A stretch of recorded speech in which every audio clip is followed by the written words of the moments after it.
చేసిన బయటకు వచ్చిన సార్ వచ్చి కలిసిన. నాకు ఇంకోటి మా క్లాస్లో సార్ ఉన్నతి క్లాస్లో ఒక స్పెషల్ ములాఖాత్ అని ఉంటుంది. ఆ స్పెషల్ ములాఖాత్ దాని మీనింగ్ ఏం తెలుసా సార్? ఇప్పుడు జైల్లో నేను జైల్లో పడ్డా, ఎవరి కోసం పడ్డా సార్? దోస్తుల కోసం. ఫ్రెండ్షిప్లో పోయినా, ఫ్రెండ్షిప్తో ఎంజాయ్ చేసిన, తిన్న తాగింది ఫ్రెండ్స్ తోటి, దోస్తులతోటి, చేసింది మొత్తం దోస్తులతోటి. నేను జైల్లో పడితే దోస్తులు ఎవరు రాడు, మళ్ళీ ఫ్యామిలీ రావాలి. ఒక్క పాయింట్ కాడ ఆగిపోయినా సార్. నేను ఇంత చేసినా ఏం చేసినా మళ్ళీ ఎవరు వస్తారు? ఇంట్లో వస్తారు. ఇక బ్లడ్ రిలేషన్ అంటే గదే కదా సార్, దోస్తులు వస్తారు, రాడు ఎవ్వరు రాడు. 99% ఎవ్వరు రాడు సార్. దోస్తుల వల్లనే మనం జైలుకి వస్తాము, ఆ దోస్తులే మనం రారు. మళ్ళీ బయటకు వస్తే ఆయమామ అంటారు, నడుమమ్మ తాదమ్మ అంటారు. ఆడు పెట్టేది 100 రూపాయలే, తర్వాత మనకు 10,000 పడుతుంది.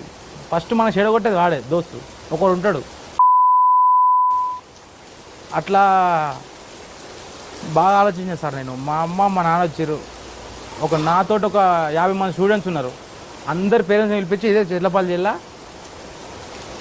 స్పెషల్ ములాఖాత్ పెట్టిస్తే నేను ఏడు చేసిన సార్. నాకు ఏడుపు రాదు సక్క. పోలీసులు కొడితే పోలీసులు అంటారు, అరే ఏడుగురా నీకు అట్లు ఇప్పేస్తామంట. నాకు ఏడుపు రాదు, వాళ్ళు ఇప్పారు.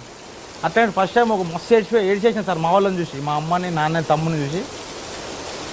ఇంకోటి నేను ఇట్లా కానిలా మా తమ్ముడు సార్, వాడి ఇంట్లో అంత కేర్గా తీసుకుంటుంది కాబట్టి నేను మా ఇంట్లో మీద ఫోకస్ పెట్టలేకపోయినా. వాళ్ళకి ఏం కష్టం రాకుండా మా తమ్ముడు చూసుకుంటుండే కాబట్టి నేను వాళ్ళకి ఏమైనా దెబ్బ తాకినా నాకు దెబ్బ బాగా అనిపిస్తుంది.